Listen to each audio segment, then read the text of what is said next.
திராவிட முன்னேற்றக் கழகத்து காங்கிரஸ், திராவிட முன்னேற்றக் கழகம், விடுதலை சிறுத்தை, வலது கம்யூனிஸ்ட், இடது கம்யூனிஸ்ட் இந்த கூட்டணி வந்து ரொம்ப வலுவாக இருக்குது தமிழகம். இந்த கூட்டணியை வந்து சிதைக்கணும்னு சொல்லிட்டு, ரெண்டாவது சிதைக்கணும் ஒன்று, அதே நேரத்தில் வந்து விஜய் அவர்கள் சில வருடங்களுக்கு முன்னால் அவர் கட்சி ஆரம்பித்த முன்னாடி எழுச்சி தலைவர் ராகுல் காந்தி டெல்லிக்கு போய் சந்தித்து அப்பாயின்மெண்ட் கேட்டு அவரை போய் பார்த்து நான் கட்சியில் வந்து இணைய போகிறேன்னு சொல்லி சொன்னார்.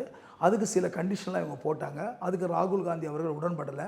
அந்த இவருடைய கண்டிஷனுக்கு அவர் உடன்படலை சொன்னோன்னா அவங்க வந்து விலகி வந்துட்டாங்க, கட்சியில் சேர்ற மாதிரி இல்லை. இன்றைக்கி வந்து உங்களுக்கு கூட்டம் இருக்குது அப்படின்றதுக்காக அவர் எந்த எலெக்ஷனும் அவர் வந்து சந்திக்கலை. எந்த தேர்தலையும் அவருடைய பர்சன்டேஜ் ஆஃப் ஓட்டு என்னன்னு தெரியாது. ஒரு சீமானுக்கு என்ன ஓட்டு இருக்குன்றது கூட விஜய்க்கு இருக்குதுன்னு தெரியாது. ஏன்னா அவர் வந்து சீமானை வந்து தேர்தலை சந்தித்தார், அவர் ஓட் பேங்கை சொல்கிறாரு, அது கூட தெரியாது. அவர் புதுசாக கட்சி ஆரம்பிக்கிறாரு, தேர்தலை சந்திக்க போகிறாரு. கூட்டம் இருக்குதுன்றதுனால வந்து அது ஓட்டாக, அந்த கூட்டமெல்லாம் ஓட்டாக மாறணும் அப்படின்னு எப்படி இப்போ நம்ம கணிக்க முடியும்? கணிக்க முடியாதுல்ல. ஒரு தேர்தலை சந்தித்து அதில் அவருக்கு பர்சன்டேஜ் ஆஃப் ஓட்டு என்ன வருது, என்ன மக்கள் விரும்புகிறாங்க, அவங்களுடைய விருப்பம் எப்படி இருக்குது, இந்த இயக்கத்திற்கு ஆதரவு தராங்களா இல்லையான்னு அது எலெக்ஷனுக்கு அப்புறம் தான், அவர் தேர்தலை சந்தித்த பிறகு தான் முடிவு பண்ண முடியும். அதுக்கு முன்னாடி அவரே வந்து நான் தான் ஆட்சிக்கு வரும்னு சொல்லி முடிவு பண்ணுறதோ, இல்லை அவர் ஆட்சிக்கே வர முடியாதுன்னு சொல்லி நான் சொல்கிறதோ, அதெல்லாம் உங்ககிட்டயும் எங்ககிட்டயும் கிடையாது. அவர் கூட சொல்ல முடியாது நான் ஆட்சிக்கு வரும்னு இப்போ உறுதியாக சொல்ல முடியாது. மக்களுடைய நிலைப்பாடு என்னன்றது தேர்தலுக்கு பிறகுதான் தெரியும்.